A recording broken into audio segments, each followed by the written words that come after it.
Welcome to the NTN Nightly. I'm Nisha Charles. This edition's top stories. St. Lucia's Honorable Dominic Fedee is named the Caribbean's Tourism Minister of the Year. Key stakeholders in the agriculture sector urged to change their business models to realize success. A more than $2 million water project is in the pipeline at Vieux Sucieux.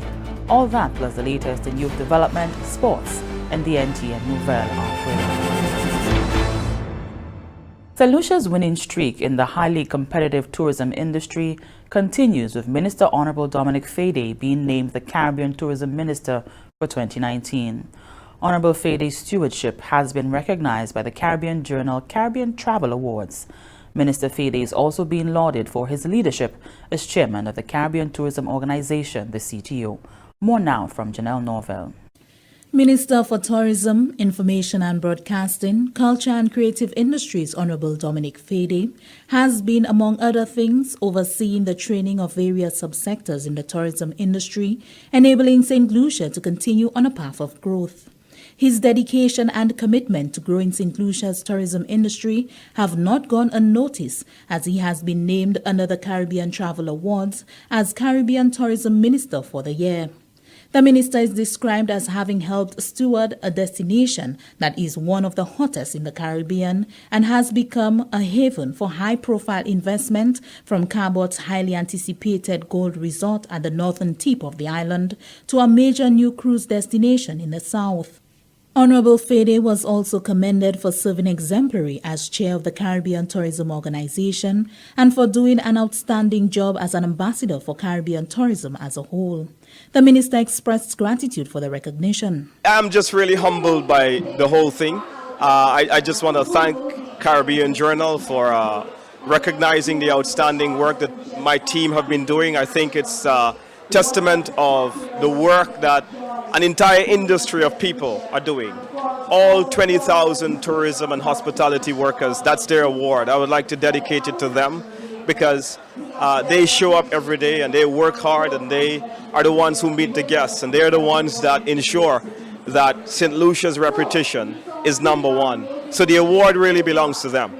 Editor and publisher of the Caribbean Journal, Alexander Brittle, indicated that the 6th edition of the Caribbean Travel Awards honored hotels, destinations, experiences, and most importantly, the people that make the Caribbean the greatest travel destination on the earth.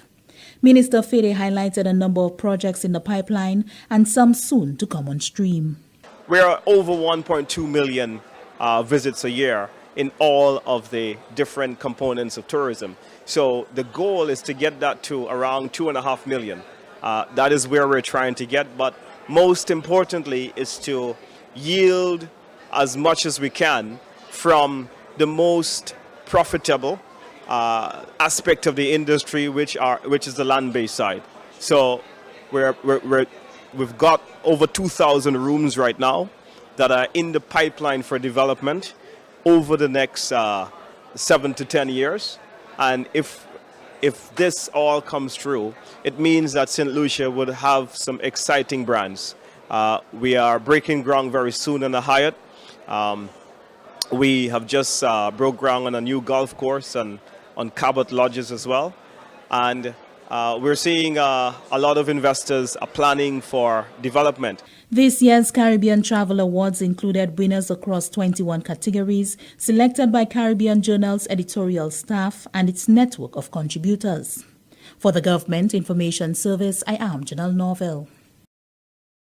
Agriculture Minister Honorable Ezekiel Joseph has underscored the need for key partners in the banana export ring to augment their strategies to increase the amount of bananas exported to the United Kingdom. We hear more about this recent development from the Agriculture Ministry's Amanda Faye Clark. Representatives of WinFresh, the National Fair Trade Organization, the NFTO, and the Banana Productivity Improvement Project, the BPIP, met with ministry leaders to identify what issues continue to plague the banana industry and to discuss on possible solutions which could result in increased banana sales over the next 4 months. Chief Executive Officer of WinFresh, Bernard Conivert, says the time has come for open, honest dialogue among partners in order that the industry and farmers reap the rewards of their investments. Time and financing in an already competitive banana market. It is an industry that is not entirely competitive, and it probably will never be very competitive, in the sense that the industry is competing against some, and we have said so before, some very, very large players. There's a real big ocean that we are swimming in with this banana industry. But that does not mean it cannot survive. Okay? And so we need to look at it critically, all of us, with a positive mind, which says we want to do something to make it work. Agriculture Minister Honorable Ezekiel Joseph reiterated the concerns of the Prime Minister and that of many administrators of the ministry, which are opportunities not being capitalized upon because of the manner in which the business of marketing our bananas are being handled. I can say that we are not happy as to the figures we are seeing as it pertains to the exports so far for 2019 to the UK market. We are not happy.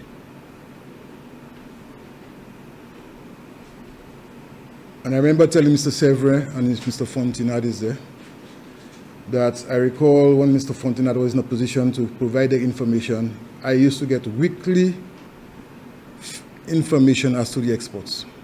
When time Mr. Fontenade left, I have not been able to get it. I've been requesting this ever so often, and as the ministry, we are not getting that information. Commitments and promises have been made, we're not getting it. But of course, that information is important for us, and I say as the ministry, to be able to monitor what's happening on the ground.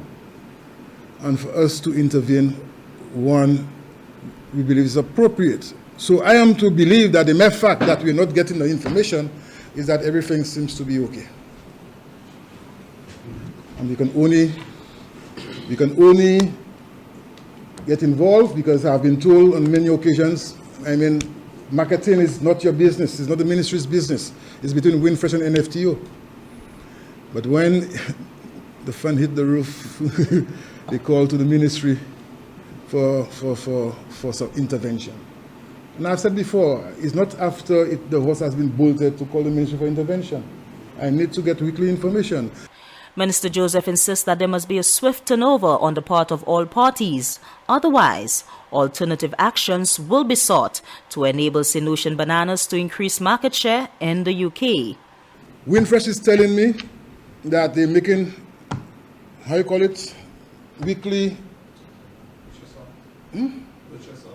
purchase order. NFTO is not meeting the weekly purchase order. We know they have bananas on the ground. We know that. So why is it that our farmers cannot sell the bananas? Why is it that the figures that we have seen for this year is going to be less than next year?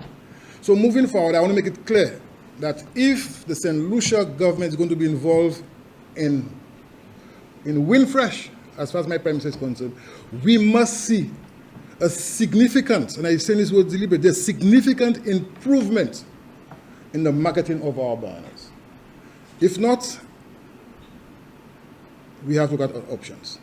The Agriculture Minister is focused heavily on restoring the banana industry on firm footing, restoring a subsector that was once seen as the gem of the Caribbean. From the Ministry of Agriculture, I am Amanda Faye Clark reporting. A more than $2 million water project is in the pipeline for residents of Vieux Sucieux. The St. Lucia Social Development Fund, SSDF, has signed the agreement under the 9th cycle of the Basic Needs Trust Fund for the commencement of the project. More from Chevroy Marius. The St. Lucia Social Development Fund and Water and Sewage Company, WASCO, have signed an agreement to increase the availability of pipe-borne water to the Vieux Sucieux community. The agreement was signed at the Water and Sewage Company's administrative building on Wednesday, December 11, 2019. The Vieux Sucieux Water Supply Extension Project is funded by the Caribbean Development Bank under the 9th cycle of the Basic Needs Trust Fund, BNTF 9. The project is intended to channel potable water to households in the Vieux Sucieux community. Executive Director of the Social Development Fund, Alison Maffre, provided insight on the different problems that Vieux Sucieux residents have encountered over the years. The government of St. Lucia and the Caribbean Development Bank have come together with WASCO to provide the water to this facility. And we are all excited, and we look forward to when the residents actually have water running to their homes. Over the years, residents of Vieux Sucieux had to resort to rainwater harvesting, which in and of itself is not bad. We should all get involved with rainwater harvesting for environmental reasons. They also had to rely on the community pond, and that comes with its own issues because, of course, there is vulnerability to disease because they're not using purified water, especially for children. Many residents had to purchase drinking water and even have to truck water during the dry seasons. The facility will be constructed at an estimated cost of $2.1 million. Minister for Equity, Social Justice, Local Government and Empowerment and Parliamentary Representative for Grizzly, Honorable Leonard Montoute, expressed relief on behalf of the residents who to date have experienced limited access to pipe-borne water. I want to express my sincere gratitude on behalf of my constituents and on behalf of the government of St. Lucia to the Caribbean Development Bank, who are providing pretty close to half of the resources needed for this program. I'm sure that the people, the residents of Vieux Sucieux, will be eternally grateful for that improvement in their lives. Over 100 residents will be affected. About 45 households will be impacted, and that, I think, is significant. And most of all, you were told too that there was the use of a major community pond where many residents relied on their source of water, for their source of water. And that in itself, as you have heard, was causing its fair share of problems, especially among children, because we had cases of waterborne diseases as a result of the use of the water from the pond.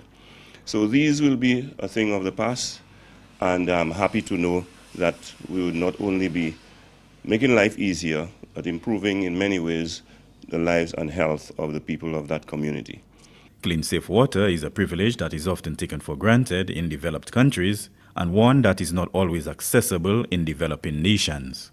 Reporting from the Ministry of Equity, Social Justice, Local Government and Empowerment, I am Chevroy Marius. The credit union movement in St. Lucia has taken a major step in its development. Over the last 3 years, the St. Lucia Cooperative Credit Union League Limited has been working with Capita Financial Services and their vendors to install automated teller machines, ATMs, in strategic locations around the island and develop the network infrastructure. The first phase of the project, an ATM service, will deliver on the demands of its members for secure, instant access to their funds 24 hours a day. Initially, 4 local credit unions will have access to the new Unicard, the credit union ATM card.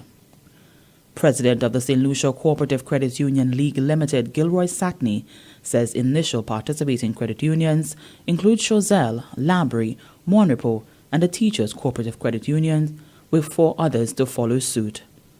Those ATMs are located strategically across the island at Chazelle office or Chazelle Credit Union, in Chazelle, the Labrie Credit Union in Vieux-Fort, the Monrepo Credit Union in Monrepo, and the League's office in the William Peter Boulevard in Castries. Going forward, the remaining participating credit unions of Dennery, Fossejac, Saltibus, and Hospitality will be coming on board. The implementation of the ATM service concludes the first phase of the League's collaboration with Capita Financial Services. President and CEO of Capital Financial Services, Paul Maxwell, says over the next few weeks, members will be issued ATM cards and begin enjoying the convenience of accessing their funds when needed. So before, if they only sent a small part of their earnings to the credit unions from their salaries, they can now consider lodging their full salaries because they will have access 24/7. Also, persons who always wanted to join the credit union but didn't because of the limited access can now join because obviously access is much wider. Research has shown, and what we've seen in Barbados, and certainly the research on the World Council credit union's website has indicated that when access is given to a person's money, the person actually gives you more of their money to hold.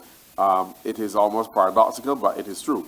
If you have access 24/7, 365, you actually give that person more of your money to hold because it is not a problem when you need it back. The League will continue its collaboration with Capital Financial towards the swift implementation of the remaining phases of the project, namely online banking, mobile banking, point-of-sale access services, as well as global convenience with international debit and credit cards. And this is the NTN Nightly. Ryan O'Brien is up next. Be aware of and follow water conservation practices. Here are a few tips to help you save water. Wash dishes in a basin of water instead of a running tap. Soak pots and pans instead of letting the water run while scraping them. Check toilets for leaks by putting dye in the tank. If color shows in the bowl without flushing, there is a leak. A leaking toilet can waste thousands of gallons of water. Use a bucket instead of a hose to wash cars and reuse grey water from laundry to water plants. Water conservation reduces energy consumption and strain on the water distribution system. Conserve water whenever possible. And remember, every drop counts. A message brought to you by the Water and Sewage Company Incorporated, WASCO. Welcome back. We join Ryan O'Brien for the latest happenings in youth development and sports. Welcome to another segment from the Ministry of Youth Development and Sports on the NTN Nightly News. I'm Ryan O'Brien.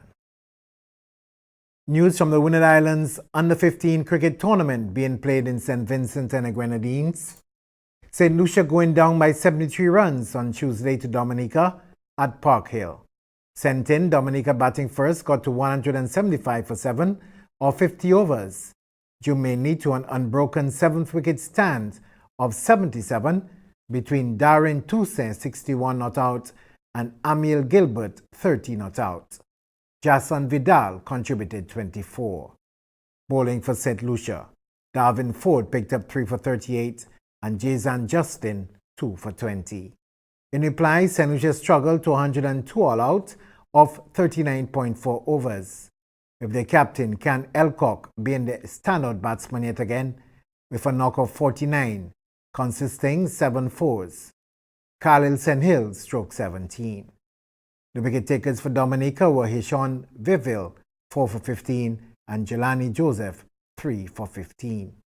St. Lucia's final game Wednesday will be up against Grenada at Cumberland.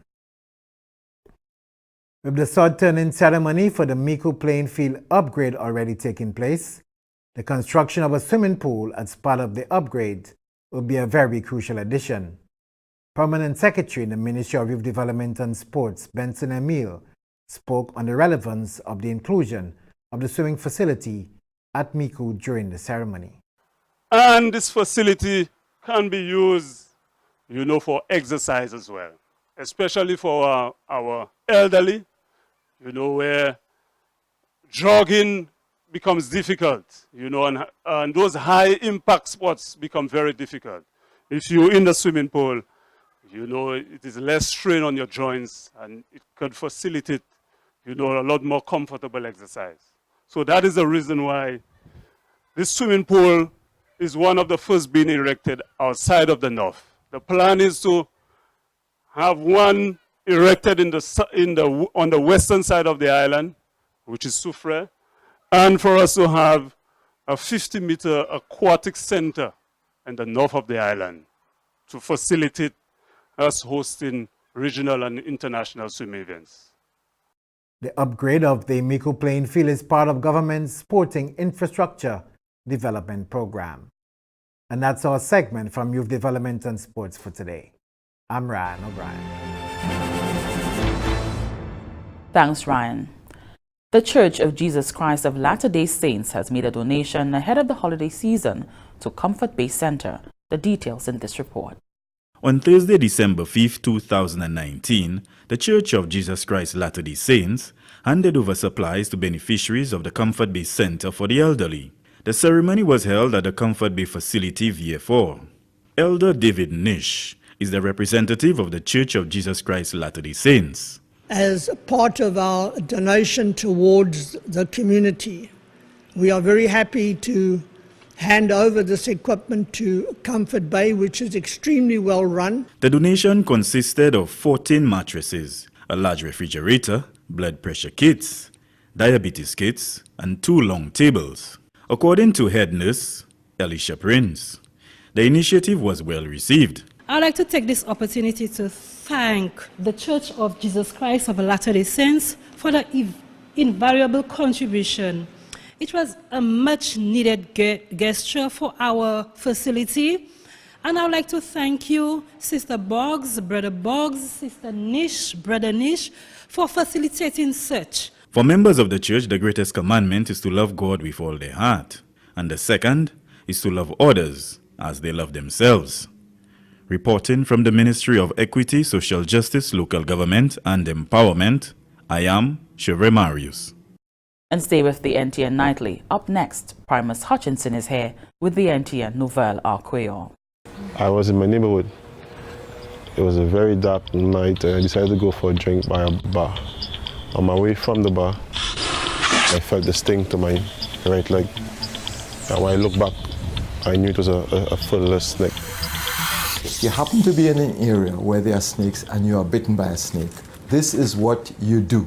You call for help and try to reach the Victoria Hospital within 1 or 3 hours. You will be seen immediately. My uncle at the time was a police officer, called Victoria Hospital and told them that we're coming down for snake bite. It's the only facility on the island which has a protocol and a treatment plan where you can be treated adequately. We call them before you go there so they can prepare for you.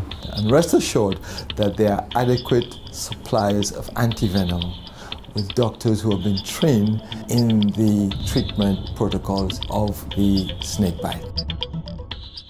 Welcome back. We join Primus Hutchinson for the NTN Nouvelle Creole. Monsieur, Madame, département qui est responsabilité pour l'information au gouvernement Saint-Lucie, GIS, Assemblée puis Télévision Nationale, NTN, qui a posé au Nouvelle Creole.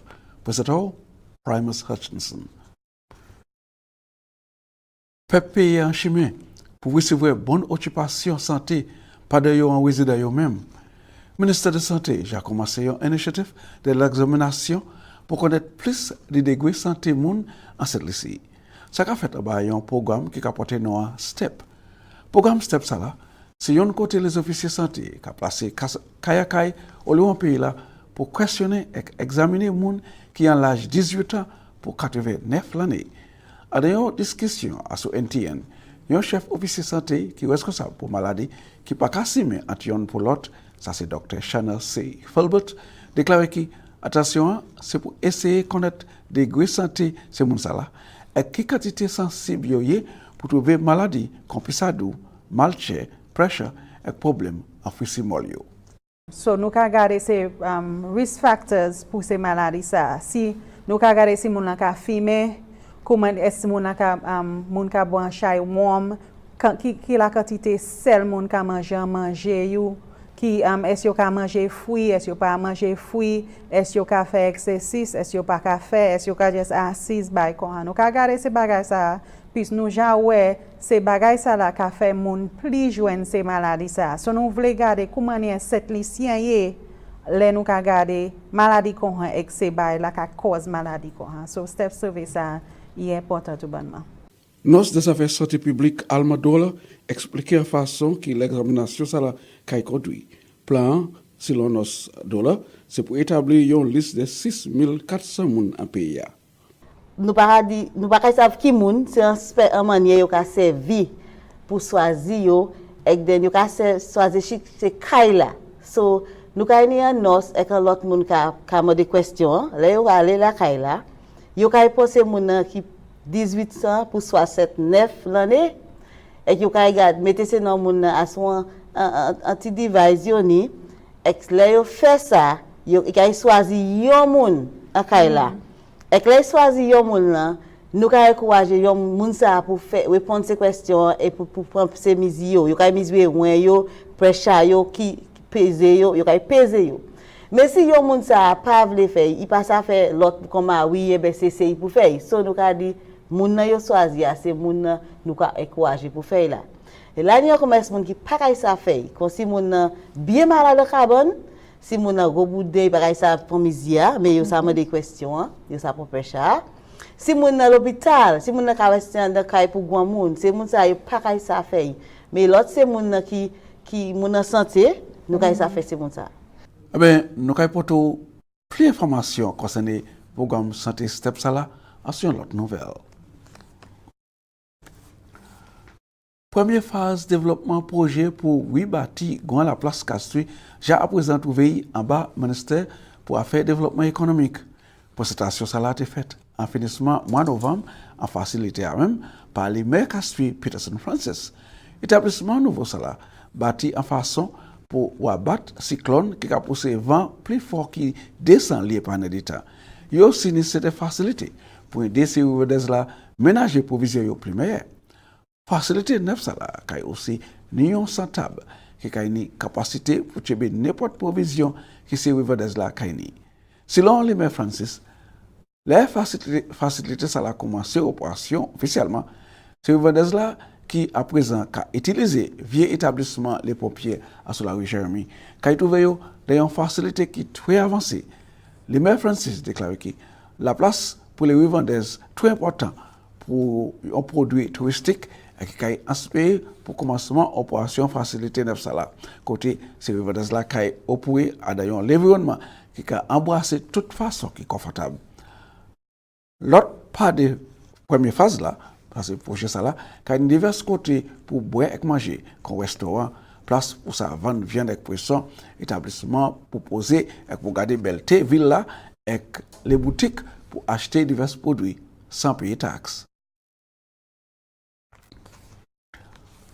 Département des affaires construction qui a réfléchi mais moi public là généralement qui chemin sorti Friendship Inn et grand tourner au choc qui a resté fermé pour faciliter le travail 24 heures de temps comme il a placé dernier goudron pour grandir projet morceau chemin sorti board hôtel Sandals Alcyon pour grand tourner à ce chemin au choc. Alors il a fait les membres publics savent que chemin pour Gozile qui était une déligne pour l'auto naviguer à présent qui a fait provision pour trafic ni monter avec descendre. Ça veut dire il y a une ligne chemin qui pour l'auto qui a monté façade Gozile pendant l'autre là qui a facilité l'auto qui a descendre Castries. Ce changement ça là qui a resté en opération juste un public là trouver information des changements. Alors il a conseillé les chauffeurs l'auto pour prendre bonne précaution et pour espérer qu'il a un problème de retard. Le ministère a aussi conseillé les chauffeurs pour servir l'autre route qui est available. Par exemple, Mondidon pour Balata, et la pensée pour Carly, pour Union, etc. Le ministère a qui depuis temps permis compagnie Sir Williams supposé finir placer complètement dernier goudron en ces jours qui a venu et pour commencer à marcher morceau chemin ça la semaine. Département des affaires construction après grande apologie pour tout retard qui public l'a expérimenté et qu'a remercié pour patience et bonne comprendre. C'est comme ça nous retrouve votre nouvelle là. Je remercie autant pour regarder, pour avoir une invitation pour jeune puis moi considérer conserver la vie, les pour cette l'autre nouvelle à Créole. Après ça, je viens passer au Nation. Messi Uphill Primus. And here's a look at what's happening to us weather-wise. Fair to partly cloudy and breezy, occasionally becoming cloudy with some scattered showers. An Atlantic high-pressure system will continue to generate brisk easterly winds and rough seas across our region during the next few days. Low-level clouds drifting with the easterly wind flow will cause occasional cloudiness and showers over the eastern Caribbean islands during the next 24 hours. Tides for Castries Harbour, low at 1:03 p.m., high at 7:33 p.m. Tides for Beaufort Bay, low at 2:30 p.m., high at 8:40 p.m. Seas locally rough with waves and northerly to northeasterly swells 7 to 11 feet or 2.1 to 3.4 meters. Small craft operators and sea bathers are advised to exercise extreme caution due to brisk winds and rough seas. The sun will rise Wednesday at 6:21 a.m. And that brings us to the end of the NTN Nightly. Join us next time at 7 p.m. with a repeat at 7 a.m. You can also catch up with us anytime on the St. Lucia Government Facebook page or YouTube channel. I'm Nisha Charles.